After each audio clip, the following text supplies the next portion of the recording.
Still no dice? Not at all. And I've asked pretty much everyone in the court of Fontaine already. Lynette's ears drooped as soon as she heard that we'd have to be out and about for days on end. And Fremine, he hid himself under his helmet as soon as he realized there'd be people around that he didn't know.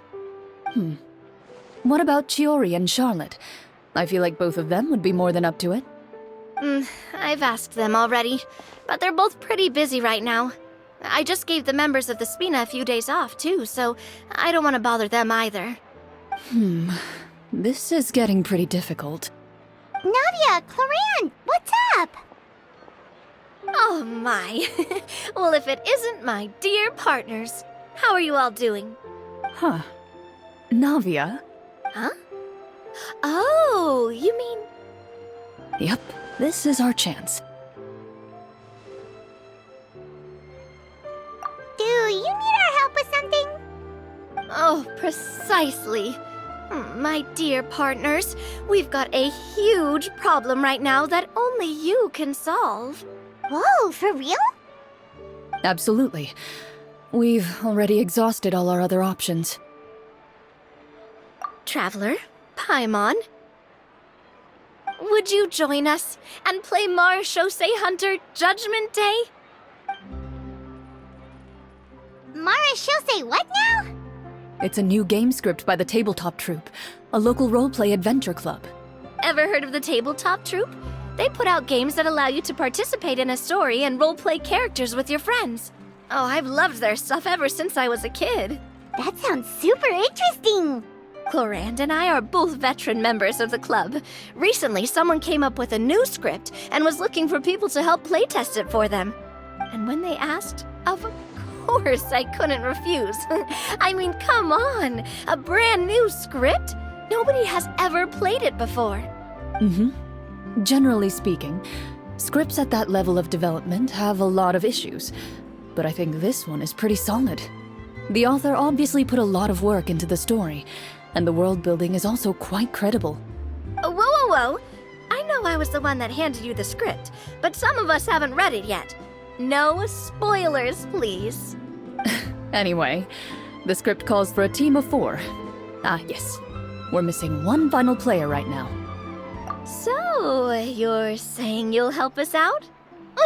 I knew I could count on you, partner. Paimon and the Traveler are kind of a package deal. Is that okay? That's not a problem.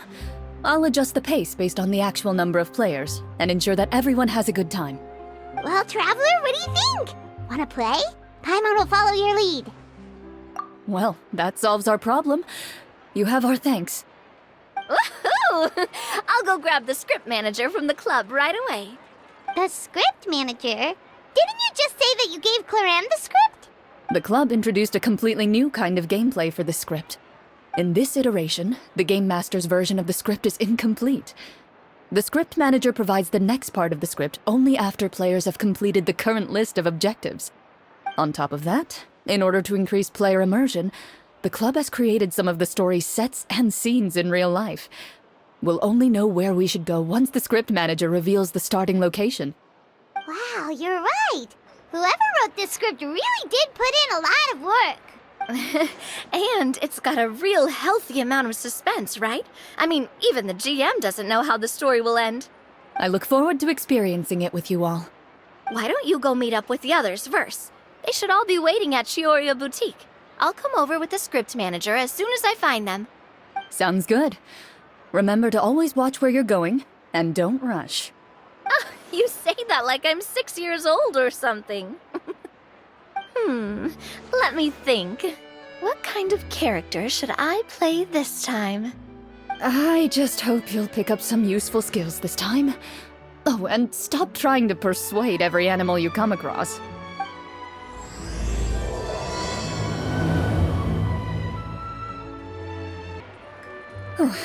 Sorry to keep you waiting. You're back! Huh? And you've got the Traveler and Paimon with you too! What a pleasant surprise. I assume you'll be joining us for the game then? Linny, Farina! Paimon didn't know you were playing too. Are you also members of the Tabletop Troupe? I'm more of a casual member if anything. I haven't taken part in many formal club activities. Lynette Fremine and I play something similar at the Hotel Bouffe Tété sometimes, but I'm usually the GM.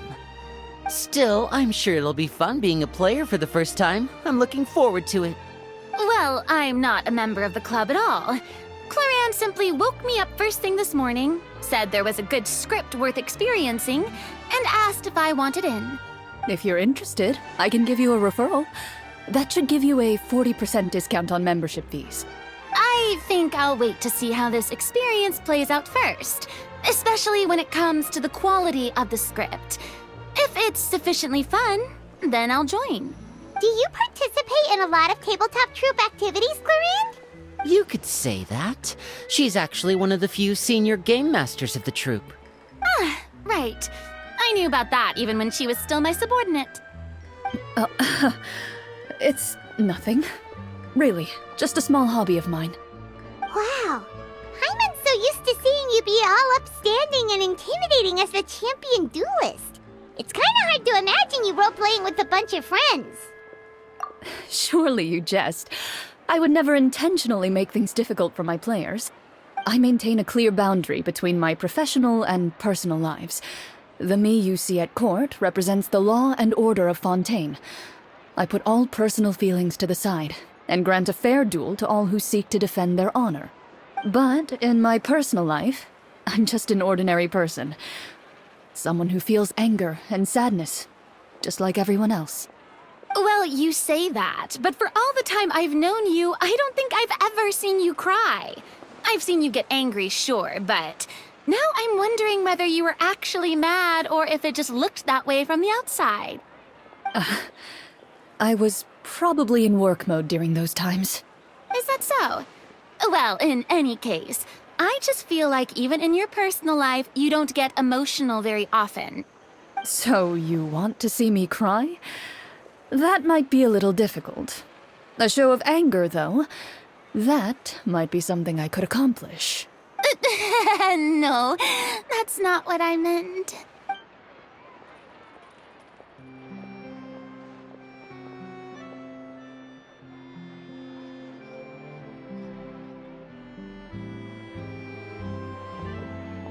I'm back! Here, allow me to introduce you to the script manager, Mr. Florian. Pleasure to meet you all. Hello? Wait, are you a champion duelist too, Mr. Florian? Oh, no. This is just the costume provided by the club. I occasionally play a few of the roles in my scripts.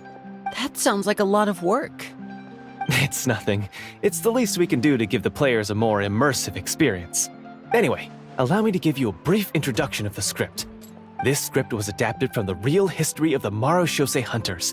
You all will play the role of hunters from a bygone era and resolve a series of events unfolding in the capital. Paimon's not super familiar with the history of the Marechaussee Hunters. Is that a problem? Oh, no problem at all. I can give you a brief rundown. So, basically, Marechaussee Hunters were people who dedicated themselves to hunting monsters and protecting the city by using a special swordsmanship technique passed down over generations. Their story can be traced back to the ancient Remurian dynasty, as well as the first hunter, Cassiodor. But I'll leave the finer details for you to seek out and discover later. And I'll provide additional commentary as the story progresses. In that case, brave hunters, are you ready to set out on an unknown adventure? Whoa, just one sentence and it's like we're in the story already! Aha, I see many a determined gaze before me. Very well, head over to this location and begin your heroic journey. So, as we follow the story, it leads us to specific scenes? Ooh, sounds pretty innovative. What does the message in the envelope say? It's the exact location of the scene, as well as the formal permission to use the venue. Seems like they have everything prepared. Please check all your belongings, everyone, and make sure you haven't forgotten anything. Once you're ready, please follow me to the designated location. Sounds good. Hunter Squad, move out! Whoa, they really have thought of everything. Even the phaetometer is here and ready to go for us. The phaetometer. What's that? It's a card that's used to determine action success or failure. We'll need to use it when we try to use certain skills. And what about all the dessert and tea? Is that for us as well? That's what the message said. Really?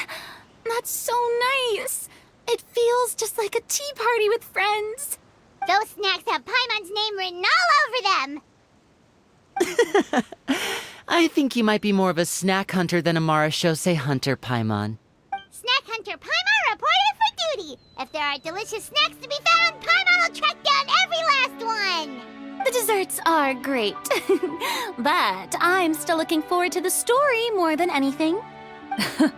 Very fair. Then, let us begin. First, please pick up the blank character cards in front of you and write down your name and profession. You can find an abbreviated version of the rules printed on the back of your character card. If you have any questions, feel free to ask me. In this story, everyone is a marashose hunter. To reflect this, the club has prepared a small badge for everyone. Ooh, nice. As hunters, you have proficiency in swordsmanship and fighting by default, so there's no need to allocate any additional skill points to those areas. Swordsmanship? So there's a fighting part to all of this? Paimon's not sure she can do all that on her own.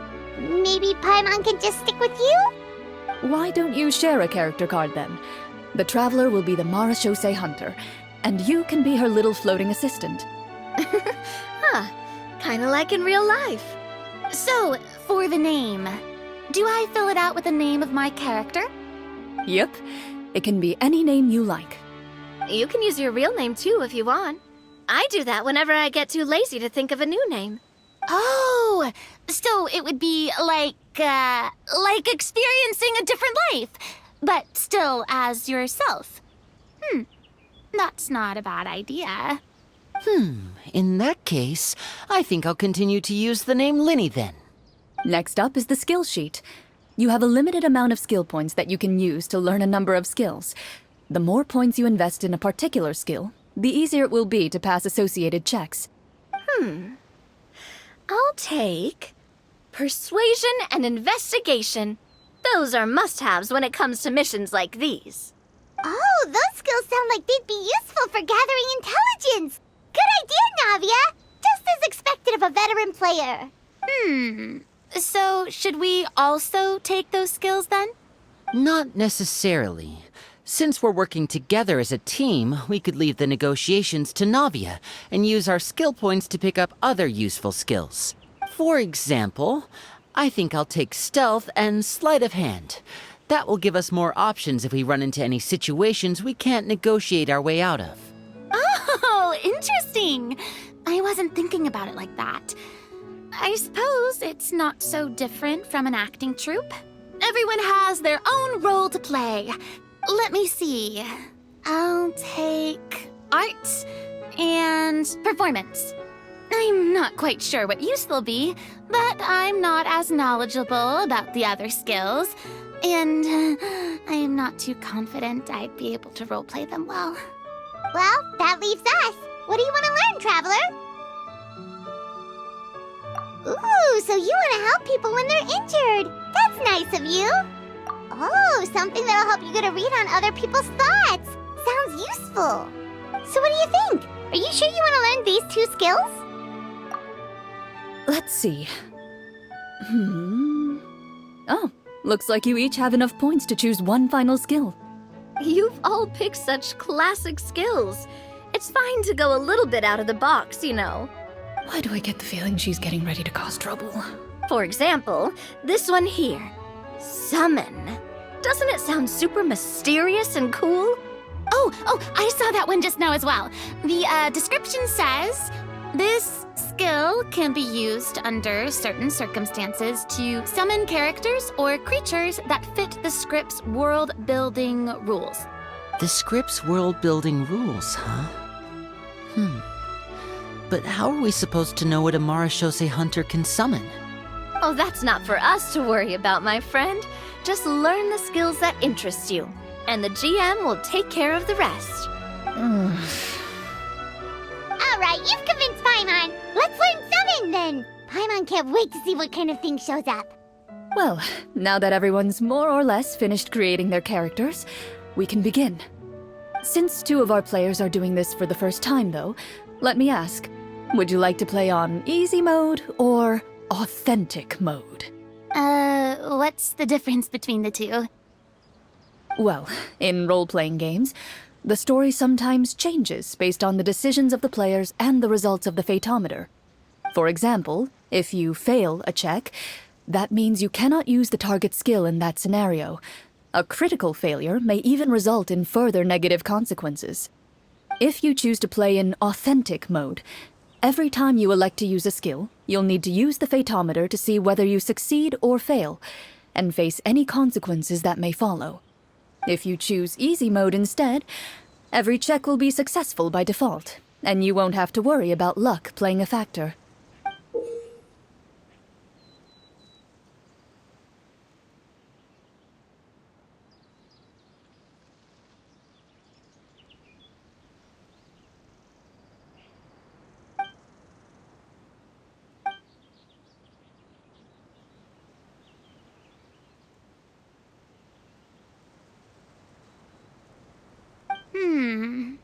Given that I'd like to focus on the story, I suppose I should pick easy mode. I'd feel bad if I brought the team down by failing my checks. Huh?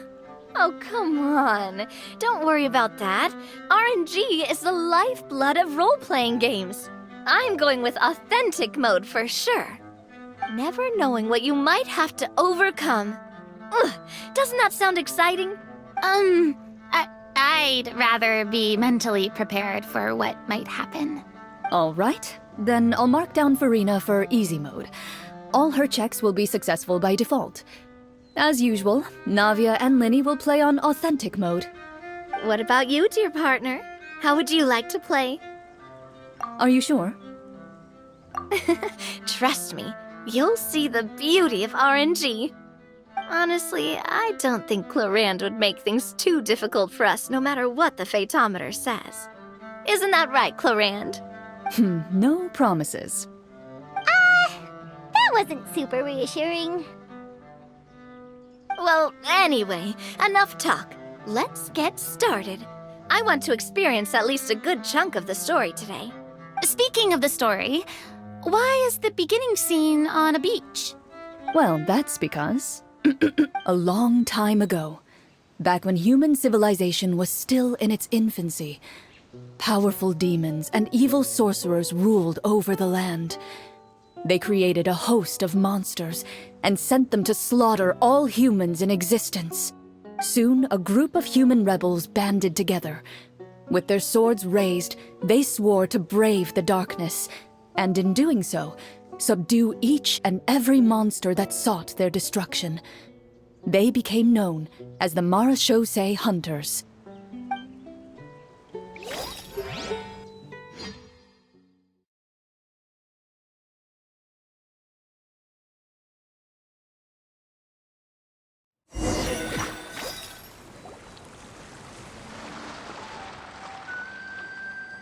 Sometime later, as a member of the Marachose Hunters, you receive a commission. Following the address provided on the message, you take a boat and arrive at this strange city. As you inhale, you can taste the slightly salty air of the docks as you begin to survey your surroundings. There aren't many people in the vicinity, but you do take note of a few others who, like you, seem to be sizing up this place. Your eyes meet, and you realize these people are fellow Marachose hunters, likely led to this location after receiving the same commission as you. You're all Marachose hunters too, right? Allow me to introduce myself. The name's Navia, monster hunter by trade and helpful neighborhood businesswoman on the side. What say you to traveling together? We can help each other out on the road. Okay, count me in. My name is Linny. I've been wandering since I was little and picked up a few less than legal tricks along the way. I was adopted by a Marachose hunter and later chose to follow in his footsteps. Is this where you introduce your character to everyone? It sounds like they've done this dozens of times. My name is Farina, and, I grew up in a noble family. I always had a strong interest in performance and the arts. Even though I'm a marche-say hunter, what I really want is to be a performing artiste.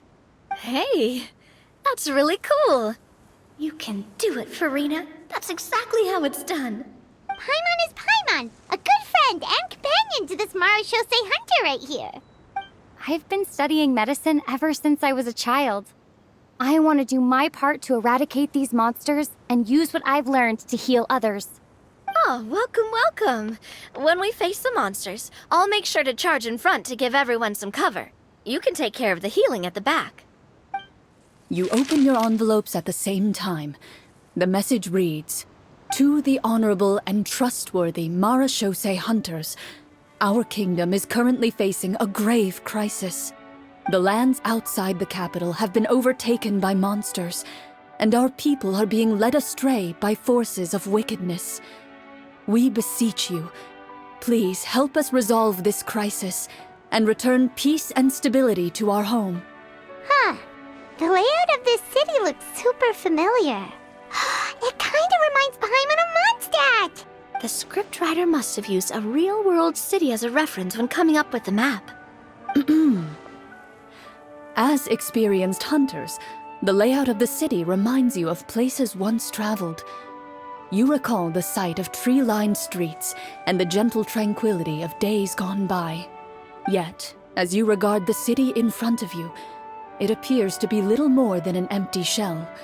Its hollow gates are open to you, beckoning you to come forth and bring salvation back to the town. I carefully read every line of the letter and turn my attention to the signatures at the bottom. Who issued this commission to us? You see a long string of unfamiliar names. It would seem that many of the residents of the city issued this commission together. They sensed that things were not right within the kingdom and sent a distress signal to the outside world. In that case, why don't we take a walk around the city and see if we can learn anything from the local residents? Oh, good idea. We might be able to get some leads on the monsters and bad guys we're after. You look up and see a tavern nearby. It appears to be open for the day. Why don't we go check out that tavern? If the novels I've read are anything to go by, taverns are usually full of information.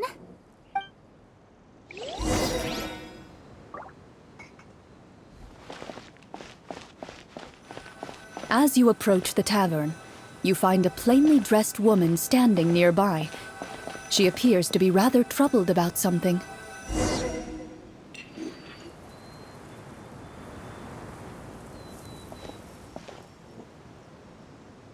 Greetings, friend. Lovely weather we're having today, don't you think? Oh, hello. I suppose you're right. The weather today is quite lovely. If only those monsters out there would stop causing trouble. It seems like every character included in the script has a certain amount of useful information to offer. If we keep asking questions, we might be able to get some good leads. Oh, come now, don't be sad. Life is all about optimism. Oh, that reminds me. What did you have for breakfast this morning? I don't think that's the kind of question we're supposed to ask. Nothing turns a frown upside down like good food. How about some macarons? I could make you some. You didn't even take cooking as one of your skill proficiencies. That's not necessary, miss. Excuse me for saying this, but you don't really look like a chef. Besides, I'm not really a fan of sweets. So you're someone who barely smiles and doesn't like sweets. You're really starting to remind me of this one friend of mine. Hey! Did she just... me? Clorinde must have broke character for a second. This isn't getting us anywhere. Traveler, maybe you can think of something.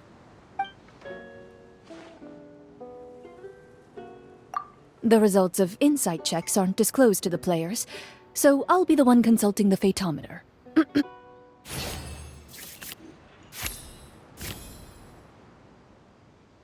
You recall all the lessons you've learned in your time and begin to carefully observe the woman's mannerisms.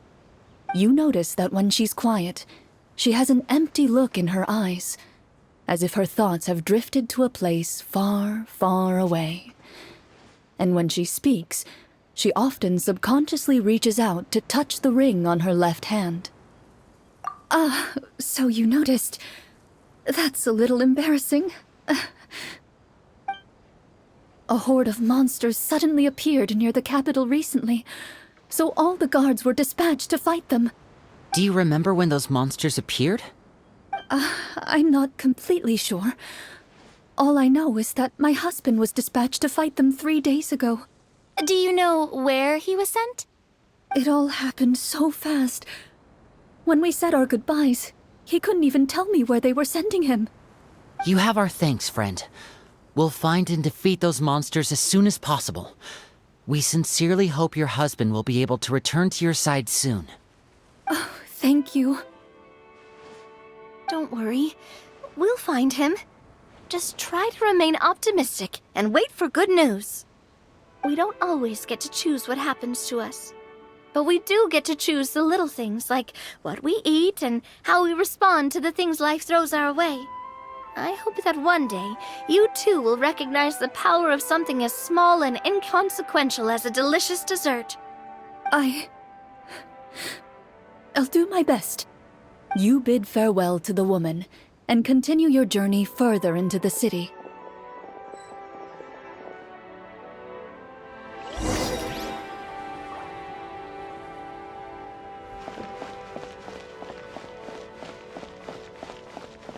As you venture further into the city, the streets appear largely empty. An elderly woman walks past. You see her shake her head as she puts away her wrinkled wallet. A nearby merchant folds his arms and gives you a disdainful look. You get the impression that he's someone who has long gotten used to the sight before him.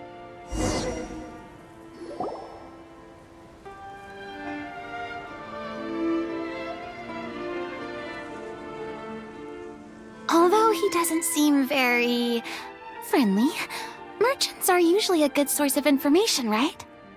Pardon me, sir. I'd like to ask a question if I may. That depends. How much are you willing to pay? How about this much? What do you take me for? Some lowly beggar? You can't even buy half an onion with that amount. Surely an onion can't be that expensive, right? What do you know? War's nearly upon us. Everything costs several times what it did before. If you're not gonna buy anything, then scram. Whoa, what a nasty guy. Maybe we shouldn't even bother talking to him. But he still might have information we need. Traveler, can you think of something? Sir, we came to this city to solve the very problem you seem to be referring to. The war you mentioned, would it happen to be against the monsters outside the city? If you happen to be well informed and know a thing or two about what's going on, we'd appreciate it if you could share that information with us. After all, the sooner this problem gets resolved, the easier it will be for you to do your business.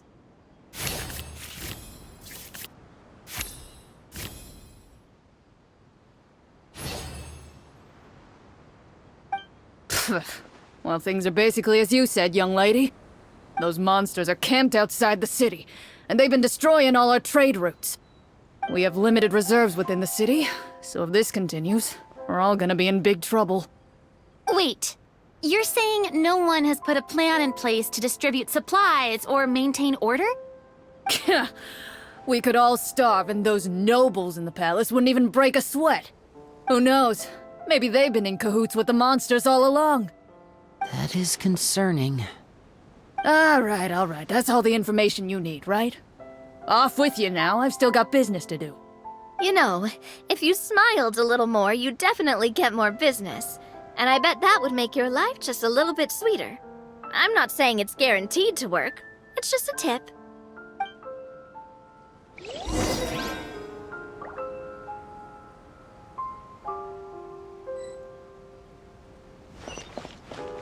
Should we try to go somewhere with more people? Oh, how about the city square? Follow me.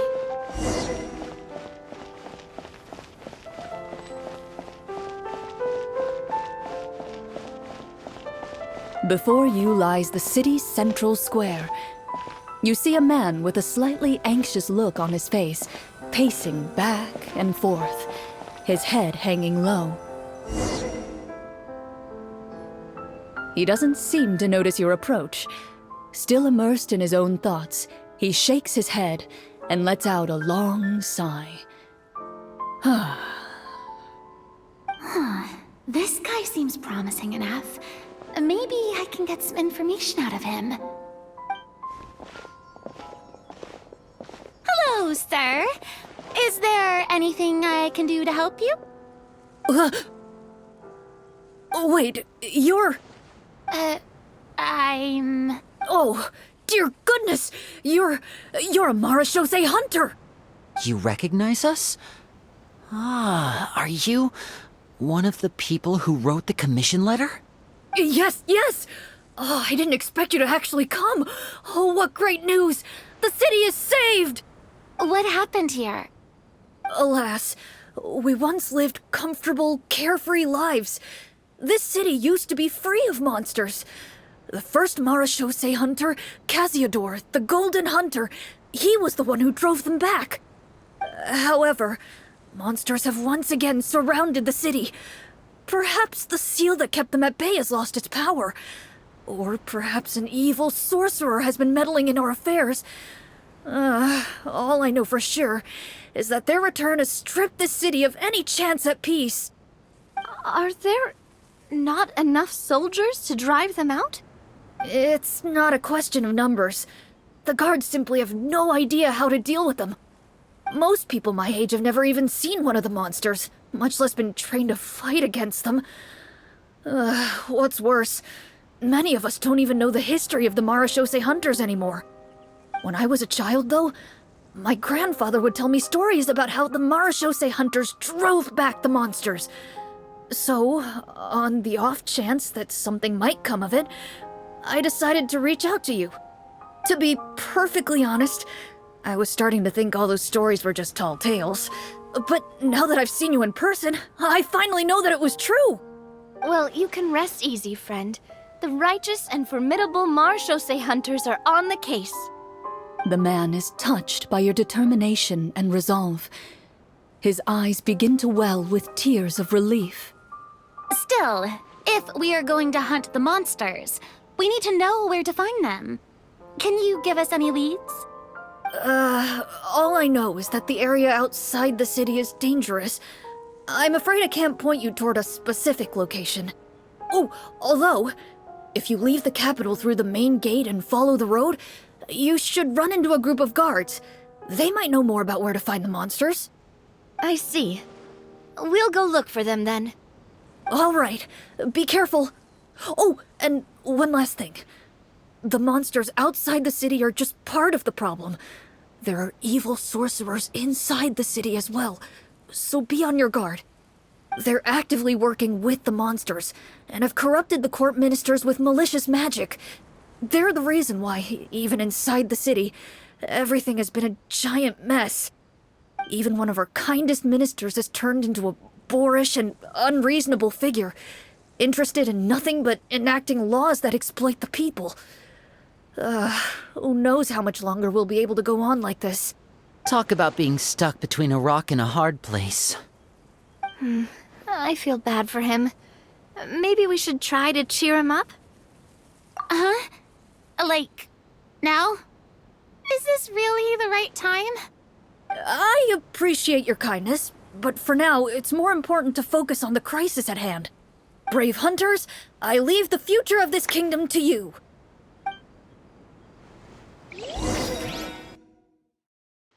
if I understood correctly, there are currently 2 problems in the kingdom that need solving, right? Exactly. We need to defeat the monsters outside the city and take down the evil sorcerer stirring up trouble from within. But which problem should we tackle first? Well, this seems like a good moment for a break. Take some time and discuss what you want to do. Let me know when you've made your decision. I really didn't expect the people in the city to keep us at arm's length like that. I totally thought the hunters would be treated like heroes. Well, Clorinde said the script took cues from the real history of Fontaine, right? Maybe the real-life Marachose hunters were also treated like that. I wouldn't say it's a perfect representation of history, but there are definitely some similarities. Would you like to hear more about it? Sure. As long as it doesn't spoil anything in the script. You've brought up bits and pieces of the hunter's history before, but it was all in passing. Paimon wants to know too! The hunters were super powerful, right?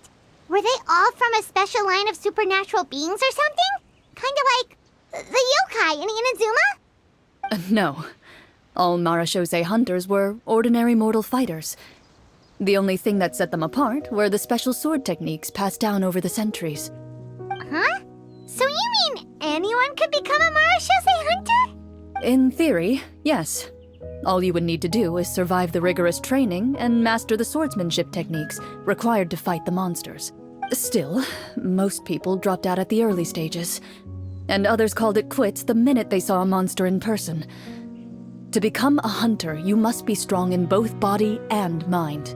What kind of monsters did the hunters fight exactly? Oh, and the evil sorcerer the script mentions. Did they exist in real life too?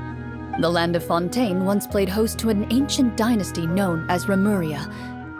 After that dynasty fell, monsters began to appear, intent on obstructing humans from establishing a new social order. One of the ancient sorcerers of Rapperia used his power to assemble a formidable army of golems. He sought to use that force to establish himself as king. Now wait a second. Don't tell me that guy was the inspiration for the evil sorcerer in the script. We still haven't found any in-game information on him yet. So, why don't you talk about someone else for now? Well, I wasn't planning on going into anything you might be able to find out in the game. But if you want me to talk about something else, then... How about Casiodor, the Golden Hunter? Or Egeria, the ex-Hydro Archon? Wait, but those people are all from a super long time ago. Where did you learn all this, Clorinde? From my master. By master, you mean Miss Petronia? Is someone you know? Absolutely. Miss Petronia and my father were good friends. Back in the day, she would often bring Clorinde over to play, but then... Let's not get off topic. Anyway, back to what I was saying. Responding to Egeria's call, a number of warriors followed Casiodor into battle against the monsters. This group of warriors, under Casiodor's leadership, became known as the Marachose Hunters. Yet, as Fontaine entered an era of peace, their work gradually became obsolete. The Marachose Phantom, originally an association made up of hunters, eventually came to be predominantly comprised of Melusines. Ah, I see. That explains why most of the people in the script have forgotten the hunters or think of them as nothing more than a legend. Is that really a bad thing, though? It can get tough always being the one shouldering everyone's expectations. Depends on who you ask, I suppose. If the name of the organization no longer commands respect, investigative work is bound to suffer. Speaking of investigations, which problem should we tackle first? Monsters or evil sorcerer? I vote monsters. That's the main duty of the hunters, right? We can come back to the sorcerer later. Well said, Miss Farina. Plus, if the sorcerers really are the masterminds behind this whole thing, defeating the monsters could give us some clues on their intentions as well. What about you, partner? What do you think?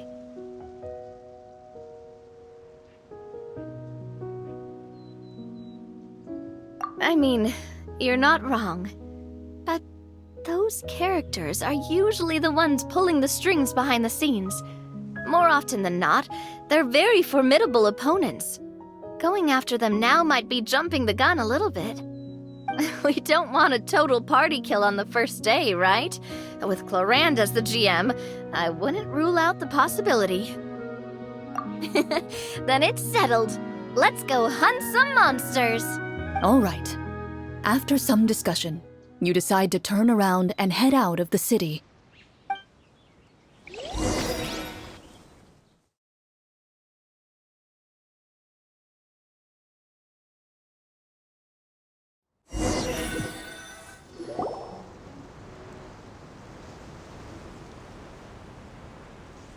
Let's take a look around, like that guy said. You there! Outsiders, halt! Who's there? An armored man approaches you. He has a tall, muscular build and a determined expression in his eyes. Just one look, and you can tell he's fought in his fair share of battles. Although he's trying his best to conceal his current state, his uneven gait and the sweat dripping down his forehead make it obvious that he's been wounded and is in serious pain. I'm the captain of the guard. I saw you sneaking around the city earlier, so I'll only ask this once. State your purpose, or it's off to the dungeons for the lot of you. Wow, it's been a while since someone's been this suspicious of us. I said talk, not whisper between yourselves. Have you ever heard of the Marchese Hunters? Marachose hunters? Ha! That fairy tale, you mean? What, you expect me to believe you're one of them?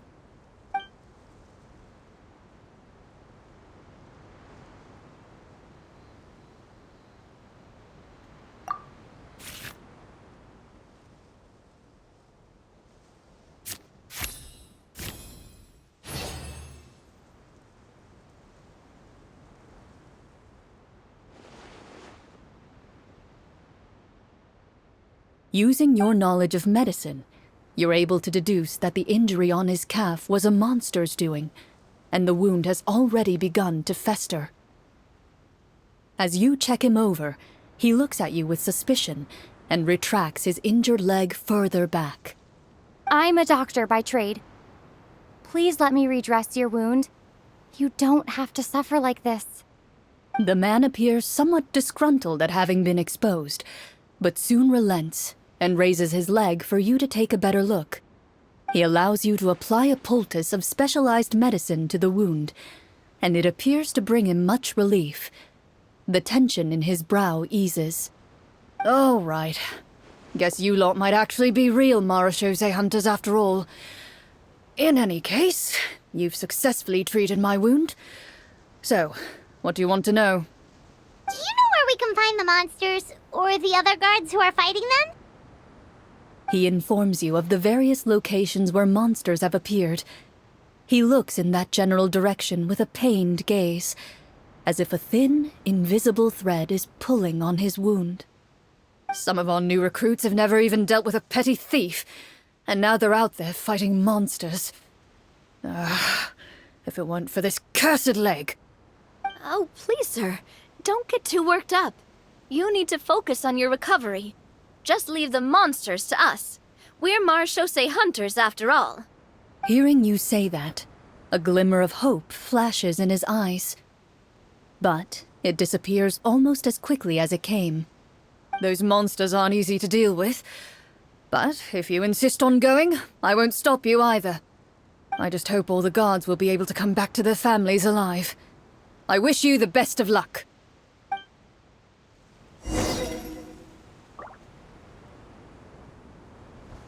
Based on what the captain said, the monster should be right up ahead. Let's go. Hopefully we're not too late. As you approach the battlefield, you see numerous people lying by the side of the road. They appear to be dressed like guards. Their faces are filled with desperation and terror. Some are screaming and cursing in vain, as if still trying to banish the monstrosities they saw from their minds. A few of the wounded look up at you in shock and disbelief. Quick, leave this place. Turn around and don't look back, they yell.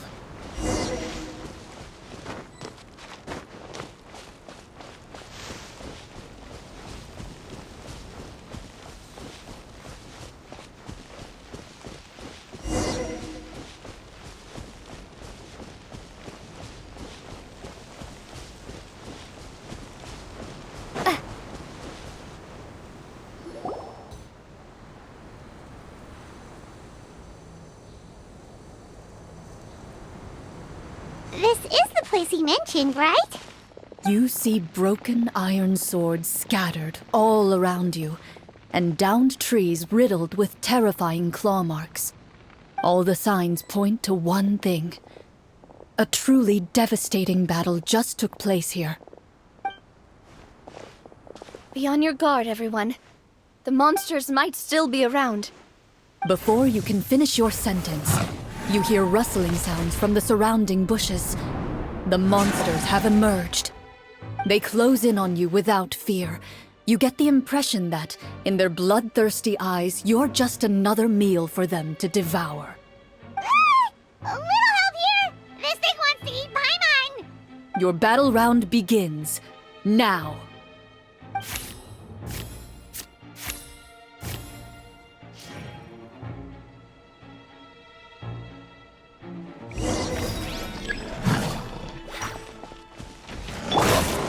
Watch out! Coming at ya!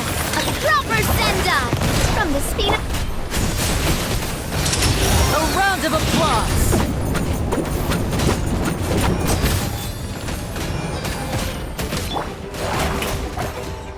The next battle round begins now.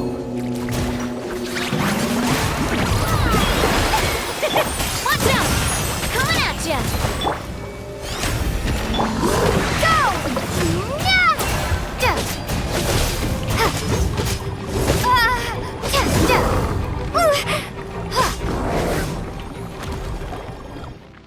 The monsters let out a terrifying roar of anger and resentment before dissipating into thin air. Ugh, thank goodness it's over. We're lucky the Marashose Hunter class came with all those preset skill points. Otherwise, we would have been in some real trouble. I never knew the Fatometer even determines the amount of damage you inflict. If you get unlucky, isn't it just game over right then and there? That's part of the fun. The uncertainty of fate is what gives these games their appeal. Just as you begin to celebrate your victory, a suspicious lump on the ground catches your attention. A suspicious lump. Wait, could it be the thing that appears after every battle? I walk up to it, crouch down, and begin to carefully examine it. I've still got my right glove on, so it should be fine for me to touch it, right? As you investigate the mound, you discover that the exposed portion appears to be made of wood. It was previously obscured by the large form of the monsters. With the monsters gone, the small protrusion now awaits your discovery, poking out of the ground like a shy flower bud. Whoa, it's a treasure chest!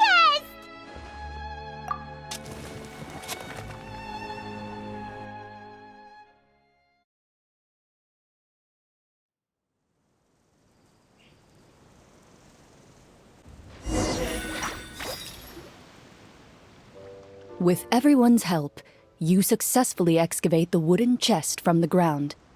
Even without opening it, you can tell from the mora and jewels scattered around the chest that it must contain quite the fortune. Makes sense. We worked hard for this. Let's open it and we can share what's inside. I can understand your excitement, Paimon, but think about it. Doesn't it seem like there are people out there who need this treasure more than us? Yeah. Think about all the people suffering in the capital, or all those guards who got hurt fighting the monsters. Wouldn't it be better if we gave the treasure to them? Wait, is that how it works? Paimon thought since we were the ones to dig it up, we could just take it for ourselves. Well, let's put it this way. Any decision you make during a role-playing game can impact the future course of the story. But would the people really believe us? It's hard enough for us to prove we're Marashose hunters. What if they think we procured the treasure illegally? might get even more suspicious of us. That's definitely something we should consider. Maybe we can come up with an explanation in advance. Well, if donating it could cause that much trouble, why don't we use it to buy some gear and fill up on good food? Then we'll be ready to fight even more bad guys. Looks like you're facing a difficult choice once again. Well, it's getting late. Why don't we call it a day for now? Wow, where did the time go? I'm not sure if it's because I'm having so much fun with you all or because the story is particularly enticing, but I feel like I could almost keep going. Here, here. Ooh, how about we play through the night? I'm not sure I'll have enough energy for that. Yeah, that won't work for me either. Lynette will give me an earful if I get home too late. I understand how you feel, Navia, but we have to change venues for the next part of the story anyway. Huh? Another location? There's a special note for the GM at the end of this section that says to proceed to an indoor set for the next part of the script. Whoa, they really pulled out all the stops for this new script. Well, even if we end the game for the day, we can still stay a little longer and hear Clorinde finish her story, right? Paimon wants to hear more about the history of the Hunters. Something tells me you just want to finish the free desserts before we break for the day. That's just a coincidence, okay? Besides, to Paimon, not finishing free food feels even worse than having to buy her own. And anyway, Paimon really does want to hear more about Clorinde's master. Well, It's nothing. I appreciate the concern, but it's all in the past. It won't do any harm to share these things now.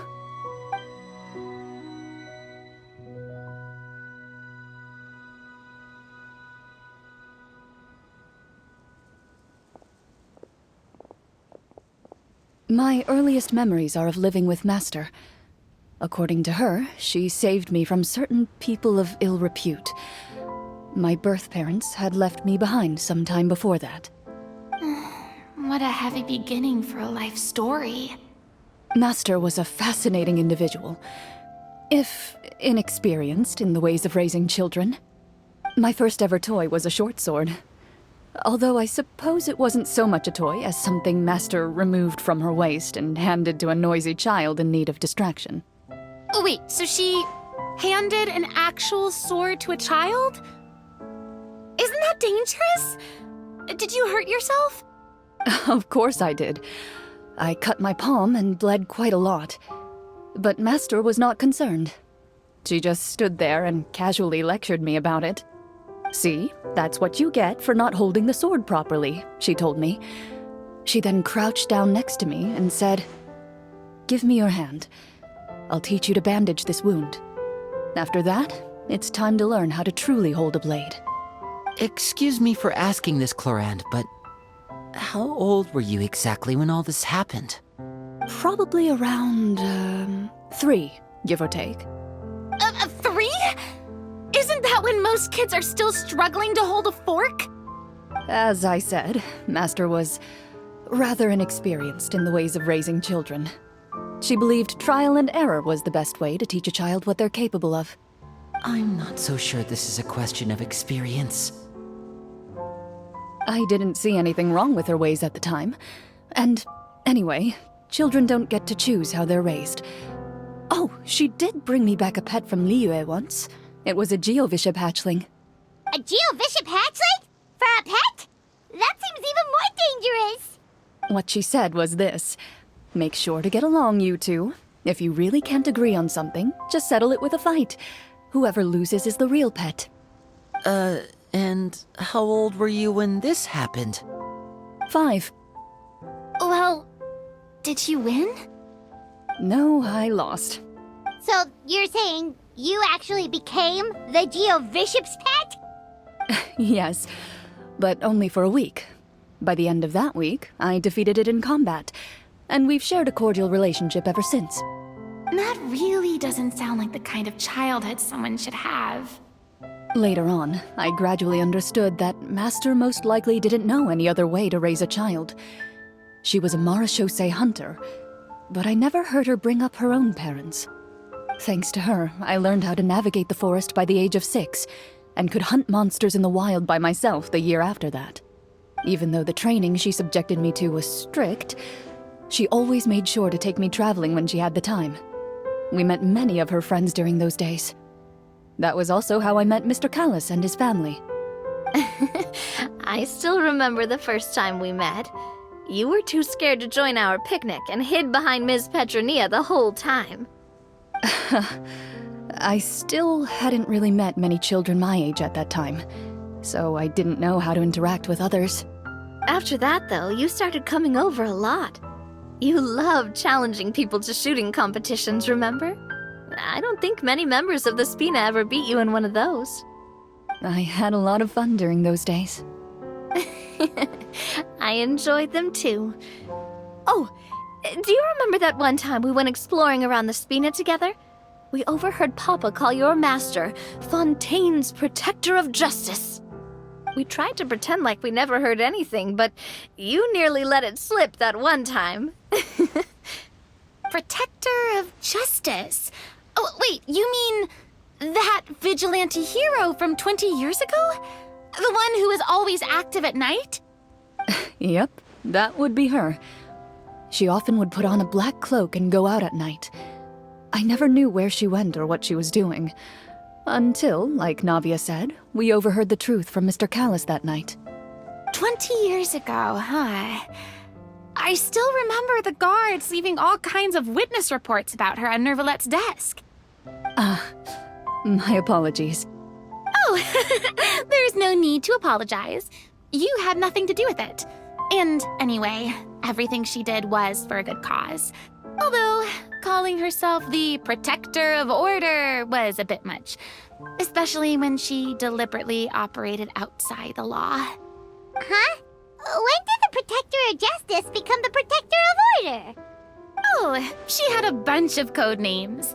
I heard she would just come up with a name on the spot whenever she was asked. Later on, she probably got sick of answering those questions and decided to stick to just 2. The Protector of Justice and the Protector of Order. That sounds like her, all right. I bet she forgot which of the 2 she'd use by the time she got back each night. Well, she certainly sounds like a fascinating individual. With her strong sense of justice, it's no surprise her student followed in her footsteps. It's true. I always wanted to become like her. Someone powerful, independent, and with a strong sense of conviction. But she suddenly disappeared the night I turned 10 years old. Disappeared? What happened? I have no idea. She didn't even leave a note. I was never able to find out where she went. That night, I was celebrating my birthday at Navia's house, but Master never came to pick me up. When I returned home on my own, it was to an empty house. When she still didn't appear after a few days, I went to Mr. Callis's house to ask about her whereabouts, but he only shook his head. Papa probably didn't know either. I know he sent a few people to investigate the matter in secret, but they never found any credible leads. Don't worry, I understand. To be perfectly honest, given Master's personality and way of doing things, it all made a lot of sense. If I had to guess, I'd say she probably used it as an opportunity to force me to become independent. Just like how, when a litter of kittens reaches a certain age, the mother willingly leaves them behind. Were you upset, Clorinde? I was at first, but not anymore. I don't believe Master would suddenly disappear for no reason. There must have been something she just had to do. Well, despite everything, you still managed to follow in her footsteps and become the greatest champion duelist in all of Fontaine. You're practically a living symbol of law and justice. I suspect my position would be far too by the books for her. Master always did whatever she pleased. But you're right. I suppose I do take after her in some ways. Who knew Clorinde had such an interesting past? I never had the chance to ask her about it before.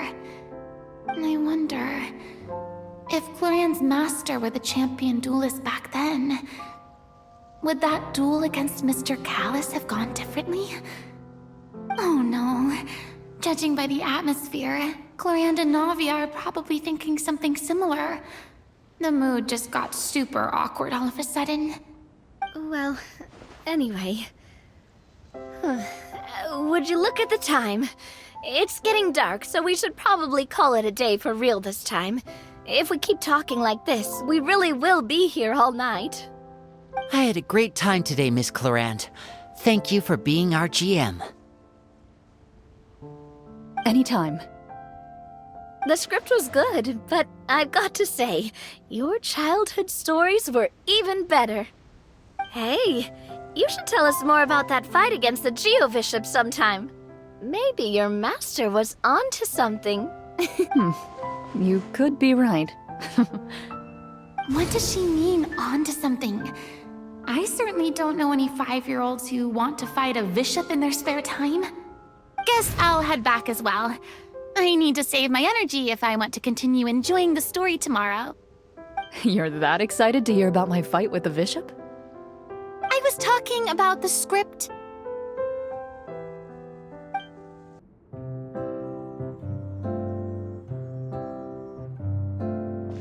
Looks like everyone's here. Now, before we begin, why don't we finish where we left off yesterday? There was an important decision to be made, yes? I'll pour everyone a cup of tea. Is that really the most important part, though, Clorinde? Paimon's more concerned about our current surroundings. Heavy walls, cold railings, dim lights. This is obviously supposed to be a prison. I admire the work put into the set. Still, it's obvious the scriptwriter has never paid a visit to the fortress of Maripede. So this set is going to be a part of the script? Unfortunately, that is something I can neither confirm nor deny. Anyone think Clorinde's smile is starting to look kinda scary? Well, whatever happens, we'll just have to push on. But first, we should really figure out what to do with this treasure. If we're worried about arousing suspicion because of our identity, why don't we give ourselves a different name, just like Clorinde's master did? Yeah, it might be better to keep a low profile. As long as we're helping people, it doesn't matter who we are or what we're called. Staring at me won't get you anywhere. Or did you want some more tea? Paimon's good. Thanks. Why aren't you saying anything, Navia? Wait, what's that next to you? Oh, this is the short sword Clorinde mentioned last night. I found it. Huh. I'm surprised you managed to track it down after all this time. Well, I made sure to take good care of it, considering the circumstances in which you gave it to me. Of course I had to keep it safe. Anyway, where were we? Oh, right. I was just thinking about all the potential ways for us to break out of prison. We could dig a tunnel, or try to bribe the guards. Wait, we haven't been thrown into prison yet, have we? Well, it's only a matter of time. It pays to be prepared. Just like how you should always have an umbrella on hand, even when it's sunny. Alright, Paimon's made up her mind. Let's just give the treasure away. Paimon may have wanted to keep it, but if it's going to land us in prison somehow, Paimon will be too upset to enjoy her snacks. So, you reached an agreement? All right then, we can continue with the story. Oh, and we'll collect all the scattered pieces of treasure on the ground as well. All right. You collect the treasure and make your way back to the capital with your bag of loot in hand.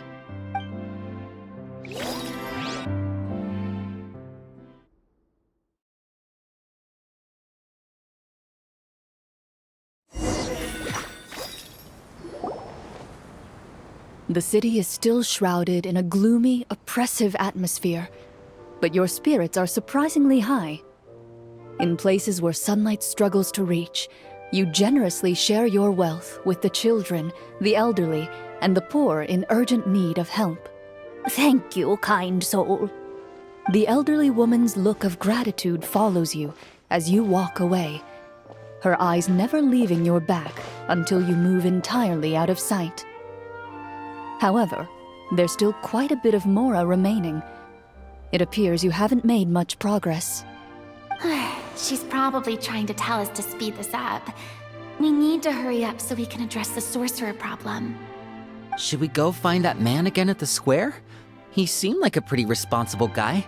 I'm sure he knows the people here far better than us. Oh, good idea! Just as you start to make way to the square, intent on finding the man again, there's a voice.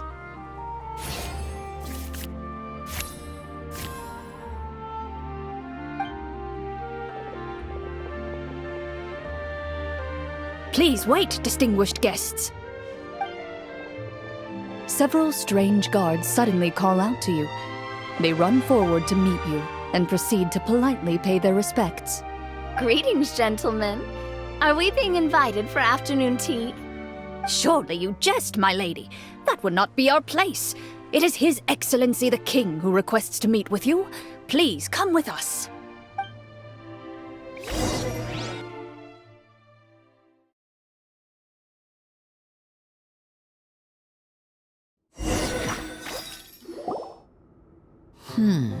Do you think this could be a trap? Well, we have to investigate the court at some point, right? Meeting the king himself would be a fantastic opportunity to do that. I say we go for it. If something happens, we'll just turn the whole place upside down. That sounds a little intense. After a quick discussion, you nod to the guards and agree to follow. They lead you all the way to the audience hall of the palace. Gilded tables line both sides of the hall. The space itself is adorned with all manner of expensive antiques, glass shelves, and silver candlesticks. The items appear quite ordinary in size and dimension, yet their presence somehow makes the emptiness of the hall feel even more surreal and ominous. Wow, it's so luxurious! The elderly king, clad in a magnificent robe, sits upon the deep crimson throne before you. He wears above his head a majestic crown, with a gemstone the size of a bird's egg set right at the very front. As you observe it, you see a complex pattern of light reflect off its surface. Ahem! They're here, Your Majesty. A man dressed in dark clothes, likely a minister, shields his mouth with his hands and bends down to whisper a few words to the king. After a moment, he lowers his hands and stands back up. His gaze shifts to fixate on your group, but he does not move from his place at the king's side. The king does not appear entirely aware of his surroundings. The man by his side, though, we should keep a close eye on him. The king remains still and says nothing. The minister is the one who speaks. Esteemed guests, allow me to thank you for coming to our faraway kingdom. Unfortunately, His Majesty the King finds himself quite exhausted from work. So please allow me, his Prime Minister, to welcome you in his stead. I've heard tell that your group, the Marechaussee Hunters, used your exceptional ability with the sword to repel the monsters near the capital. Such a great deed deserves to be rewarded. However, seeing that I was not fortunate enough to observe such a feat with my own eyes, you'll forgive me for seeking to verify the truth by speaking to you myself. Well, we've got nothing to hide. You brought us here to talk, right? So we'll just explain what happened.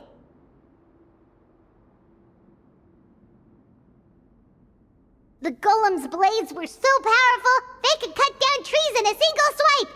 It took a lot of effort to defeat them, even for trained swordsmen like us. Well, that was enough details, right? Believe us now? Your account does indeed match those of the survivors. Since you were the ones who defeated the monsters, that must mean you are also in possession of the treasure they stole? Well, we did take the treasure, but... How did he know about the treasure? Then I must ask that you return it at once. It belongs to the kingdom. Wait, but didn't you just say that our great deed deserved a reward? Shouldn't the treasure be considered a part of that? Yes, that was indeed what I said. But you seem to have forgotten a very important distinction. Only that which is freely given by the king can be considered a reward. Taking the rightful wealth of a kingdom without said permission, on the other hand, is a crime. But that's completely unreasonable. Yeah, that makes no sense! If it weren't for us, the treasure would still be buried underground somewhere! Maybe so, yet the fact remains. You tried to dispose of the treasure without reporting it to the court and without receiving permission, yes? What, no answer? Surely you're not insinuating that you, a group of legendary marechaussee hunters, sought to take the treasure for yourselves? Well, what about the king? Is he just gonna let this guy talk for him the whole time? Clad in his magnificent robe, the king remains seated, with his hands resting on either side of the throne. His posture is rigid and unmoving. He stares forward with an empty look in his eyes, completely unmoved by the events before him. From the look of things, could the Prime Minister be the evil sorcerer? Or could both the King and the Prime Minister have fallen under the evil sorcerer's control? I would like to observe the number of guards stationed in the hall. The guards in the palace appear fully armed, their expressions solemn. Sensing the tense atmosphere in the room, they stand at the ready, each with a hand placed upon the hilt of their sword, as if prepared to draw their weapons and surround you at a moment's notice. Well, there goes my plan to turn the whole place upside down, I guess. It appears we've been visited by nothing more than a group of ill-intentioned imposters. What a pity. Guards, take them away and throw them in the dungeons.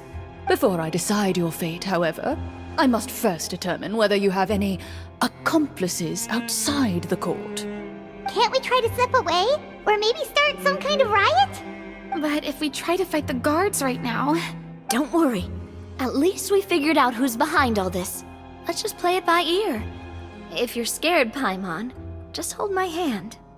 Aw, thanks, you guys. You allow yourself to be led away by guards surrounding you on both sides. It's only when you begin to feel drops of water falling from the dungeon ceiling and smell the stench of death and decay all around you that you finally realize you've stepped into a completely different world. Stay here and don't try anything funny.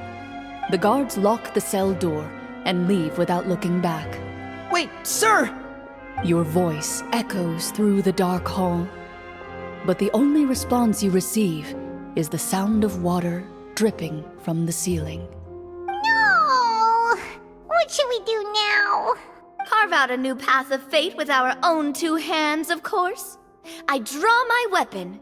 You reach toward your waist, but find nothing there. You now recall that your weapons were confiscated before the guards locked you in the cell. The bag of treasure along with them. What about that knife I hid in my boot? When did you hide it in there? When I was thinking about digging a tunnel. Rejected. You failed to inform the GM of this course of action. Moreover, the guards would have conducted a thorough search before throwing you in prison. And the keys to the cell aren't anywhere to be seen? Correct. You don't even feel a lock hole on the cell door. Oh, well, there goes all our plans. Indeed. Huh? Why are you the one saying indeed? Because that statement holds true for me as well. This is where the script ends. What? But that's a terrible ending! Generally speaking, this should be the point where the scriptwriter gives the players some kind of hint, or gives the GM some kind of code for how to move forward. I mean, maybe they just really wanted us to be immersed in the feeling of being in prison? Like, they'll only show us the way out once we've grown truly and utterly desperate? That is a possibility. If only there were desserts and tea in real prison. Oh, wait, guess that's kind of how the Fortress of Meripede works if you're lucky.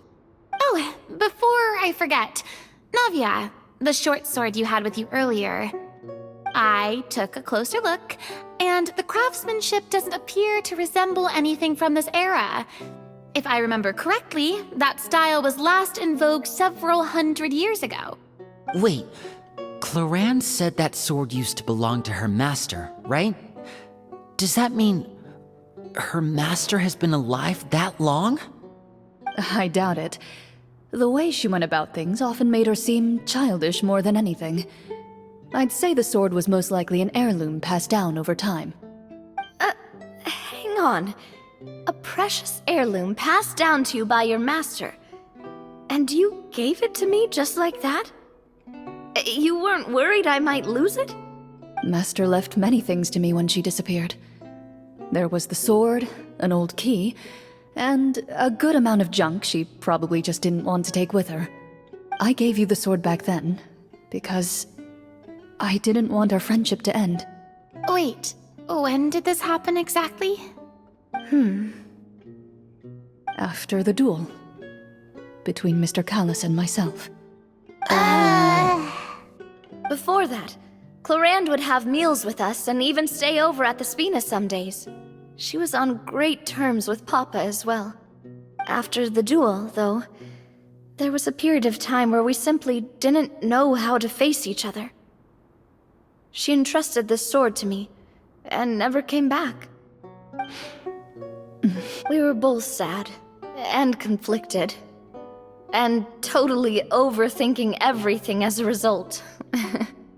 Whenever I looked at this sword, I couldn't help but wonder if Miss Petronia had never introduced us to each other at that picnic. Maybe part of the sadness I was feeling could have been avoided. Back then, it felt like I hadn't just lost a father, but a close friend as well. No one can change the past. The most important thing is that you two found your way back to each other and can enjoy things like this together. Yep, you're right. I'm sorry, you two. I didn't mean to bring up any sad memories. Think nothing of it. No one here is at fault.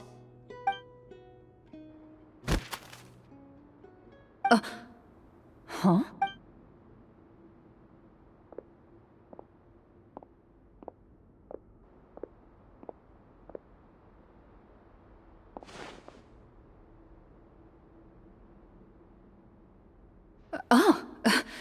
Looks like the next part of our script is here. Perfect timing. The situation was really starting to get desperate. And not just because of the prison thing. From Clarenne's face, I really can't tell if it's good news or bad news. Water continues to drip from the ceiling. In this lightless dungeon, you lack a reliable way to tell how much time has passed.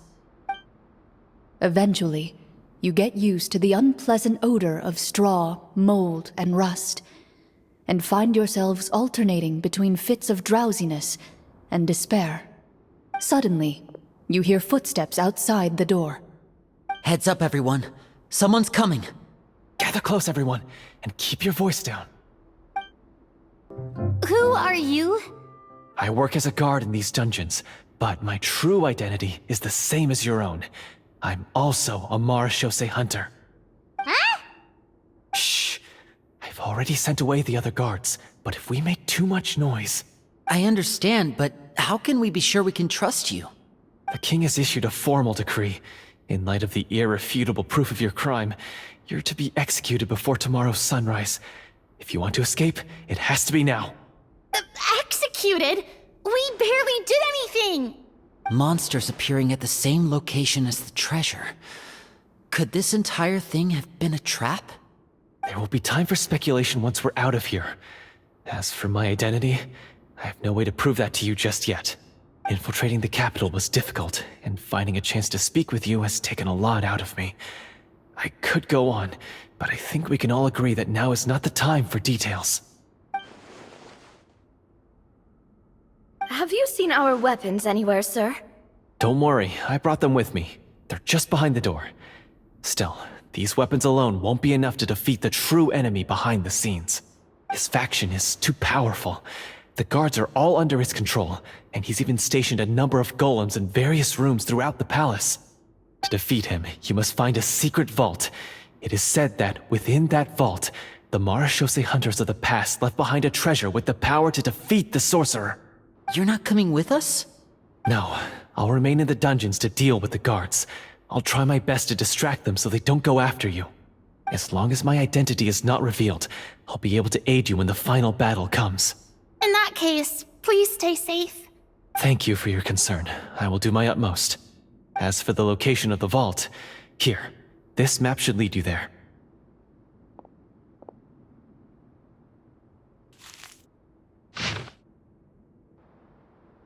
Got it. All right, once I open the door, remember to stick close and refrain from making any noise. I'll lead you out of here as quickly as possible. You now have the chance to restore the honor and legacy of the Marashose hunters. So please, get out there and reclaim what's ours. And be sure to exercise caution. With the help of the guard, you successfully escape the dungeons. Your sense of despair and anxiety both seem to fade as you continue your quest. This should be the place marked on the map.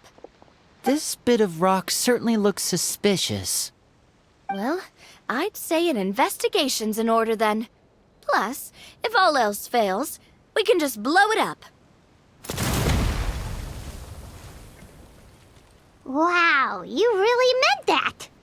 Before you lies a serene stretch of open water, its surface shimmering a brilliant shade of sapphire blue.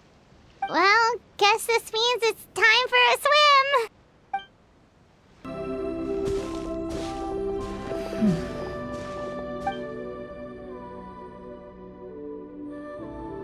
What's the matter? It's nothing. As you step into the cave, you find yourself in an eerily quiet space. Before you lies a narrow passageway that appears to trail off endlessly into the distance.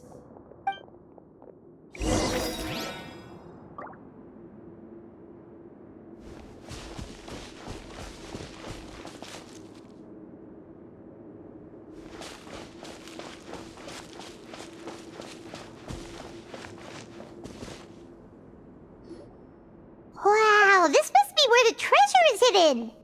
But this door is blocking our way in. It almost looks like it's been here for quite some time.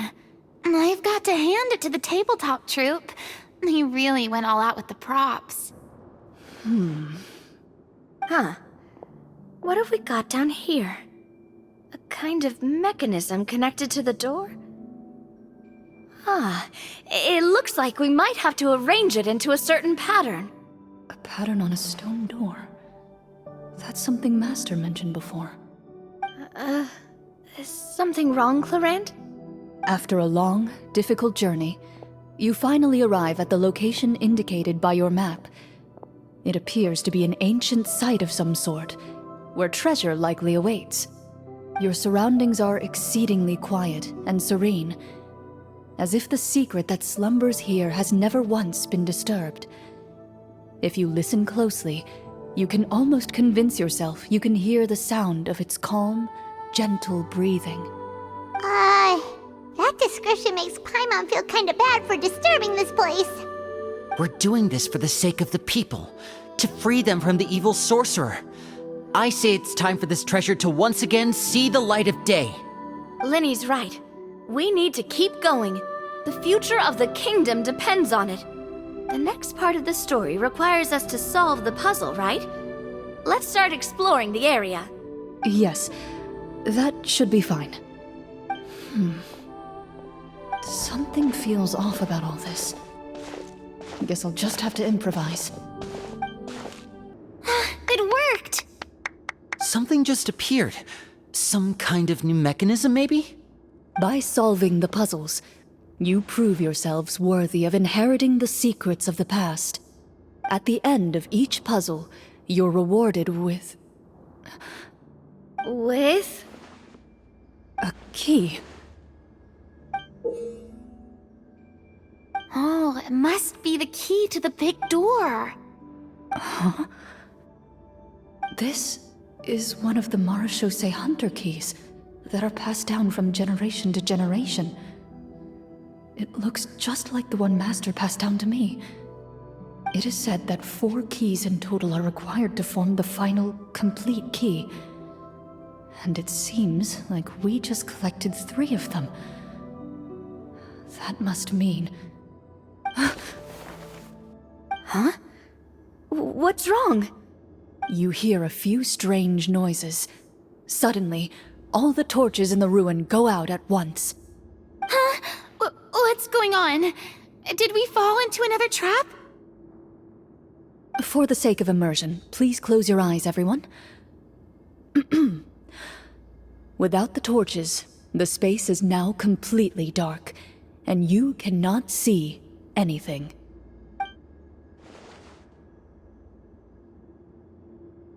But Paimon can still see a little bit over here.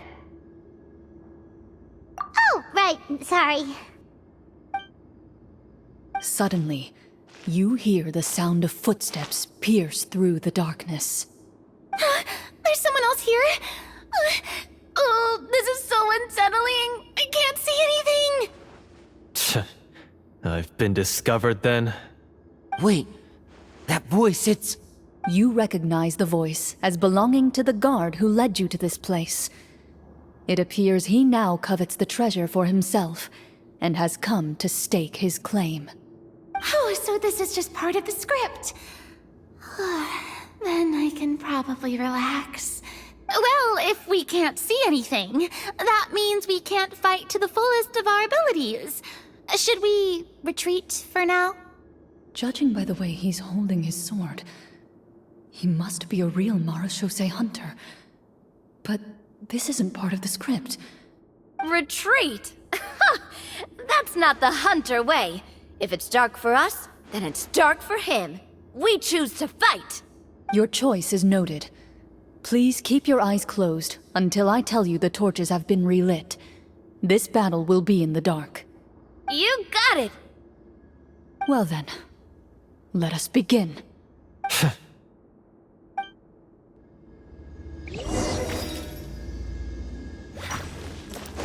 Ready.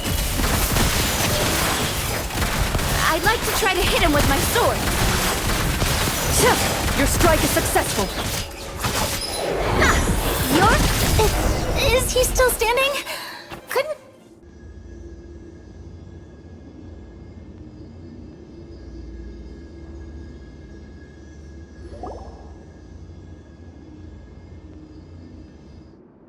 Is it over? Can we open our eyes now? The enemy is strong and relentless, but the battle is nearing its end. The torches have not been relit. What about now? Final strike. Ha!